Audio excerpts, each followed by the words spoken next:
തദ്ദേശ സ്ഥാപനങ്ങളിൽ നിന്നുള്ള സേവനങ്ങൾ വീടുകളിൽ എത്തിക്കാൻ ലക്ഷ്യമിട്ട് തുടങ്ങിയ വാതിൽപ്പടി സേവന പദ്ധതി നിലയ്ക്കുന്നു.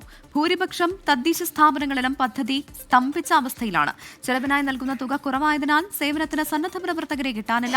പദ്ധതിയിലൂടെ നൽകാൻ ലക്ഷ്യമിട്ട സേവനങ്ങൾ മറ്റ് സ്രോതസ്സുകളിൽ നിന്ന് ലഭിക്കുന്നതും വാതിൽപ്പടി സേവനം നിലയ്ക്കാൻ കാരണമായി. എം.വി. ഗോവിന്ദൻ തദ്ദേശഭരണ മന്ത്രിയായിരിക്കെ 2021 ആരംഭിച്ച വാതിൽപ്പടി സേവന പദ്ധതിയാണ് അകാല ചരമം പ്രാപിക്കാൻ പോകുന്നത്. സുരക്ഷിത ജീവിതത്തിന് അത്യാവശ്യമായ സർക്കാർ സേവനങ്ങൾ ഒരാൾക്ക് പോലും ലഭ്യമാകാതെ പോകരുതെന്ന കാഴ്ചപ്പാടിലായിരുന്നു പദ്ധതി ആവിഷ്കരിച്ചത്. വീടിന് പുറത്തു പോകാൻ കഴിയാത്ത കിടപ്പ് രോഗികളും അംഗപരിമിതരുമായിരുന്നു പദ്ധതിയുടെ പ്രധാന ഗുണഭോക്താക്കൾ. മസ്റ്ററിംഗ്, ലൈഫ് സർട്ടിഫിക്കറ്റ്, മുഖ്യമന്ത്രിയുടെ ദുരിതാശ്വാസ നിധിയിലേക്കുള്ള അപേക്ഷ തയ്യാറാക്കൽ, ക്ഷേമ പെൻഷൻ അപേക്ഷ, ജീവനരക്ഷാ മരുന്ന് എത്തിക്കൽ തുടങ്ങിയ 5 സേവനങ്ങൾ വീട്ടിലെത്തിക്കുന്നതായിരുന്നു പദ്ധതി. സന്നദ്ധ പ്രവർത്തകരെ ഉപയോഗിച്ച് ഓരോ തദ്ദേശ സ്ഥാപനവും നടപ്പിലാക്കാൻ ഉദ്ദേശിക്കുന്ന പദ്ധതി ഇപ്പോൾ ഏതാണ്ട് നിലച്ച മട്ടാണ്. സന്നദ്ധ പ്രവർത്തകരുടെ അഭാവം മൂലമാണ് പല തദ്ദേശ സ്ഥാപനങ്ങളും പദ്ധതിയിൽ നിന്ന് പിന്നാക്കം പോയത്. ചെലവിനത്തിൽ നൽകുന്ന തുക കുറവായതിനാൽ സന്നദ്ധ പ്രവർത്തകർ പദ്ധതിയോട് താല്പര്യം കാട്ടുന്നില്ല. വാതിൽപ്പടി സേവന പദ്ധതിയിലൂടെ നൽകുന്ന സഹായങ്ങൾ മറ്റു പല സ്രോതസ്സുകളും ലഭിക്കുന്നതുകൊണ്ട് ഗുണഭോക്താക്കൾക്കും വലിയ പരാതികളില്ല.